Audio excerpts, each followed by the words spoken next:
Hello friends, welcome back once again to our YouTube channel Tattva Astro Vastu. This channel gives you insights about astrology, numerology and Vastu Shastra. I am your host Vipin Rai Mehendi Ratta. ज्योतिष श्रृंखला की पिछली video में हमने कालपुरुष कुंडली के 12 भाव, उनका डिवीजन, साथ ही उनकी कुंडली में स्थिति के बारे में जाना। इस वीडियो में हम कालपुरुष कुंडली के 12 भाव और उनका राशियों के साथ संबंध के बारे में जानने का प्रयास करेंगे। So let's begin with today's topic.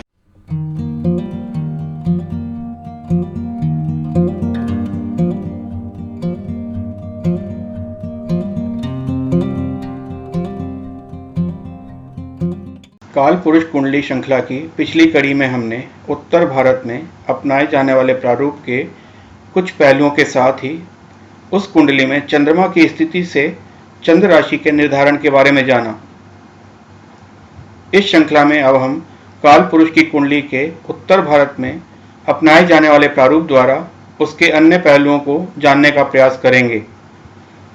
पिछले वीडियो में हमने जाना कि भचक्र यानी राशि चक्र को 12 समान भागों में बांटने पर हमें 12 राशियां मिलती हैं।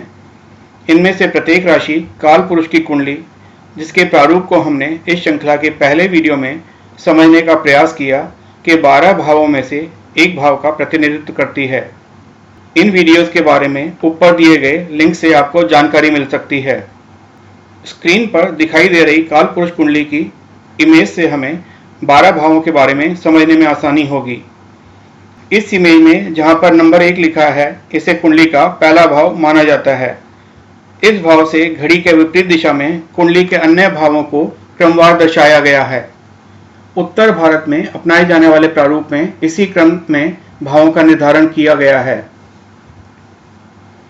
जैसा कि हमने पूर्व में जाना, काल पुरुष कुंडली के इन 12 भावों का प्रतिनिधित्व राशि चक्र की 12 राशियों द्वारा किया जाता है। आज हम कुंडली के 12 भाव और राशि चक्र की 12 राशियों के बारे में स्क्रीन पर दिखाई दे रही इमेजेस की मदद से जानने का प्रयास करेंगे। कुंडली में जहां पर नंबर 1 लिखा है, इसे कुंडली का पहला भाव कहा जाता है। इसका स्वामित्व मेष राशि को दिया गया है। इसे एरीज के नाम से भी जाना जाता है। मेष को राशि चक्र में पहली राशि के रूप में जाना जाता है। कुंडली के दूसरे भाव का स्वामित्व वृषभ राशि के पास है। इसे टॉरस के नाम से भी जाना जाता है। राशि चक्र में वृषभ को दूसरी राशि के रूप में जाना जाता है। कुंडली के तीसरे भाव का स्वामित्व मिथुन राशि के पास माना गया है। इसे जैमिनी के नाम से भी जाना जाता है। मिथुन को राशि चक्र में तीसरी राशि के रूप में जाना जाता है। कुंडली के चौथे भाव का स्वामी कर्क राशि को माना गया है। इसे हम कैंसर के नाम से भी जानते हैं। राशि चक्र में कर्क को चौथी राशि के रूप में जाना जाता है। कुंडली के 5वें भाव का स्वामित्व सिंह राशि को मिला है। इसे लियो के नाम से जाना जाता है। सिंह राशि को राशि चक्र में 5वीं राशि के रूप में जाना जाता है। कन्या राशि को कुंडली के 6ठे भाव का स्वामी माना जाता है। इसे वर्गो के नाम से भी जाना जाता है। राशि चक्र में कन्या राशि को 6ठी राशि के रूप में जाना जाता है। कुंडली के 7वें भाव पर तुला राशि का स्वामित्व माना गया है। तुला राशि को लिब्रा के नाम से भी जाना जाता है। तुला को राशि चक्र में 7वीं राशि के रूप में जाना जाता है। कुंडली का 8वां भाव, इसका स्वामित्व वृश्चिक राशि के पास है। इसे स्कॉर्पियो के नाम से भी जाना जाता है। राशि चक्र में स्कॉर्पियो को 8वीं राशि के रूप में मान्यता दी गई है। धनु राशि को कुंडली के 9वें भाव का स्वामी माना गया है। इसे सैजिटेरियस के नाम से भी जानते हैं।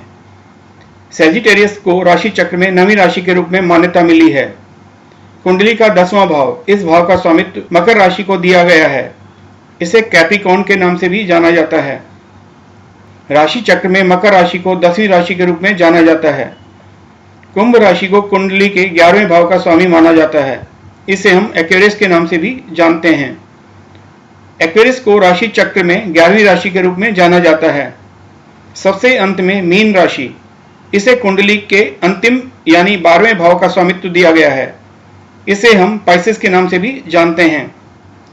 राशि चक्र की अंतिम राशि यानी मीन राशि को 12वीं राशि के रूप में जाना जाता है। जिस प्रकार कुंडली के 12 भावों का स्वामित्व 12 राशियों को मिला है, ठीक उसी प्रकार इन 12 राशियों का स्वामित्व ग्रहों को दिया गया है। स्क्रीन पर दिखाई गई इमेज की मदद से अब हम इसे समझने का प्रयास करेंगे। मंगल ग्रह को राशि चक्र की पहली राशि मेष और 8वीं राशि वृश्चिक का स्वामी माना गया है। इसे हम सब मार्स के नाम से जानते हैं। शुक्र ग्रह को राशि चक्र की दूसरी राशि वृषभ और 7वीं राशि तुला का स्वामी माना गया है। इसे हम सभी वीनस के नाम से जानते हैं। इसी प्रकार बुध ग्रह को राशि चक्र की तीसरी राशि मिथुन और 6ठी राशि कन्या का स्वामी माना गया है। इसे हम सभी मरकरी के नाम से जानते हैं। चंद्रमा को राशि चक्र की चौथी राशि कर्क का स्वामी माना गया है और इसे हम सभी मून के नाम से जानते हैं। सूर्य ग्रह को राशि चक्र की 5वीं राशि सिंह का स्वामी माना गया है। इसे हम सभी सन के नाम से जानते हैं। बृहस्पति यानी गुरु को राशि चक्र की 9वीं राशि धनु और 12वीं राशि मीन का स्वामी माना गया है। इसे हम जुपिटर के नाम से जानते हैं। सबसे अंत में शनि को राशि चक्र की 10वीं राशि मकर और 11वीं राशि कुंभ का स्वामी माना गया है। इसे हम सभी सैटर्न के नाम से जानते हैं। यानी मंगल, बुध, बृहस्पति, शुक्र और शनि को 12 राशियों में से 2-2 राशियों का स्वामी माना गया है और सूर्य और चंद्रमा को एक एक राशि का स्वामित्व मिला है।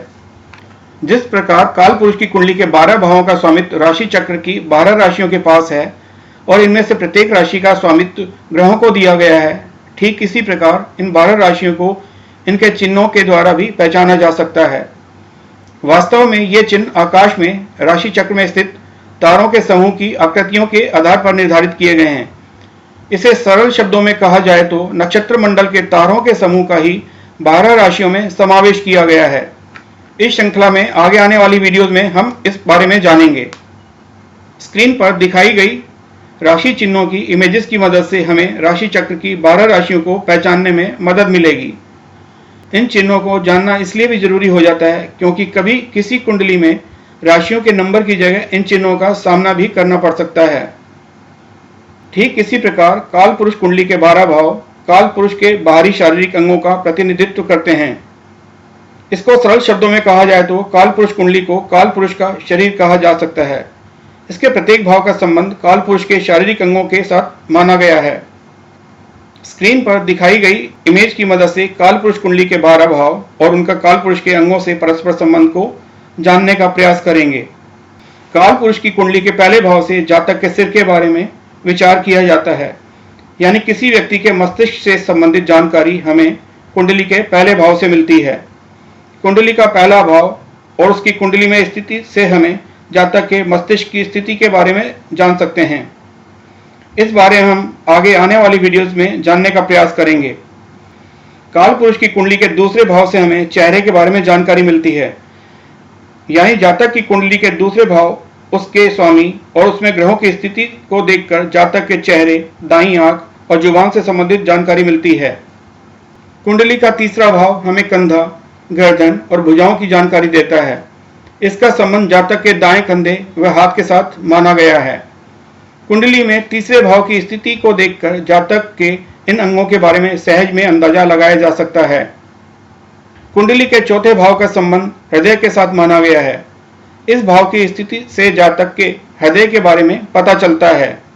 इस भाव का संबंध हृदय के साथ होने से इसके महत्व का सहज में अंदाजा लगाया जा सकता है।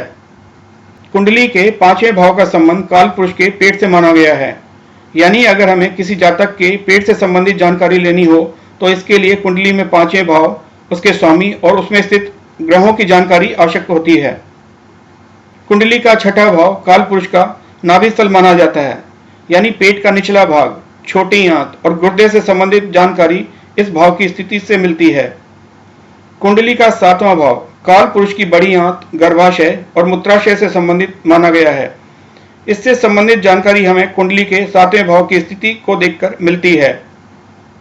कुंडली के 8वें भाव का संबंध काल पुरुष के बाहरी जननांगों आदि के साथ माना गया है। इनसे संबंधित जानकारी हमें कुंडली के 8वें भाव से मिलती है।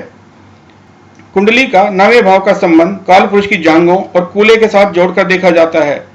यानी जातक के इन अंगों से संबंधित जानकारी हमें 9वां भाव देता है। कुंडली के 10वें भाव का संबंध काल पुरुष के घुटनों के साथ जोड़ा गया है। किसी जातक की कुंडली के 10वें भाव से उसके घुटनों से संबंधित जानकारी ली जा सकती है। कुंडली के 11वें भाव का संबंध काल पुरुष की टांगों से जोड़कर देखा जाता है।